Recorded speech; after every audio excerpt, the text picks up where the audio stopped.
അപ്പോൾ വളരെ സങ്കടകരമായ ഒരു കാര്യം എന്താണെന്ന് പറഞ്ഞാൽ സിബിൻ വീട്ടിൽ നിന്ന് പുറത്തുപോയി. അപ്പോൾ രാവിലെ മുതൽ ചെറിയ ചെറിയ ബുദ്ധിമുട്ടുകളൊക്കെ ഉണ്ടായിരുന്നു. എങ്കിൽ തന്നെയും മറ്റുള്ള വർക്കുകളിലും പാത്രം കഴുകുന്നതിലും രാവിലത്തെ മോർണിംഗ് ടാസ്ക് മറ്റ് മീറ്റിംഗ് കാര്യങ്ങളിലെല്ലാം പങ്കെടുത്തിരുന്നതാണ്.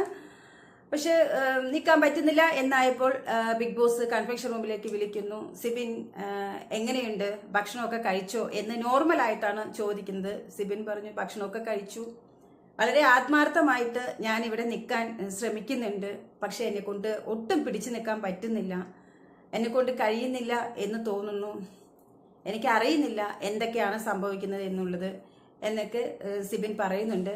അപ്പോൾ ബിഗ് ബോസ് പറഞ്ഞു ഞങ്ങൾ ഡോക്ടറുമായിട്ട് സംസാരിച്ചു. ഇപ്പോൾ ഡോക്ടറുടെ നിർദ്ദേശം എന്താണെന്ന് പറഞ്ഞാൽ സിബിന് വിശ്രമം ആവശ്യമാണ് എന്നാണ് പറയുന്നത്. അതുകൊണ്ട് സിബിനെ ഞങ്ങൾ പുറത്തേക്ക് കൊണ്ടുപോവുകയാണ് എന്നാണ് ബിഗ് ബോസ് പറഞ്ഞത്. ഉടനെ പുറത്തുനിന്ന് ഒരാൾ വരുന്നു, ഒരു ബ്ലൈൻഡ് കൊണ്ടുവരുന്നു, സിബിന്റെ കണ്ണ് കെട്ടുന്നു, കയ്യിൽ പിടിച്ച് കൂട്ടിക്കൊണ്ട് പുറത്തേക്ക് പോകുന്നുണ്ട്.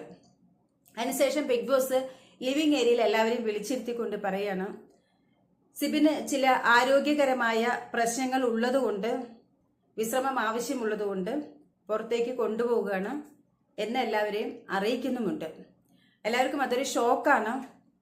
എങ്കിലും അതിനർത്ഥം സിബിൻ മൊത്തമായും ഈ ഷോയിൽ നിന്ന് പുറത്തായിട്ടില്ല എന്നുള്ളത് വേണം നമ്മളും കരുതാൻ. അപ്പൊ ആരോഗ്യ പ്രശ്നങ്ങളൊക്കെ തീർത്ത് 1-2 ദിവസം എടുത്താലും തിരിച്ചു വരാനുള്ള സാധ്യതയുണ്ട്. തൽക്കാലം നമ്മൾക്ക് എല്ലാവർക്കും ഇപ്പോൾ ഈ ലൈവിൽ കണ്ട ഇത്ര മാത്രമേ അറിയുള്ളൂ. അടുത്തത് എന്താണ് എന്നുള്ളത് ആർക്കും ഒന്നും അറിയാൻ കഴിഞ്ഞിട്ടില്ല.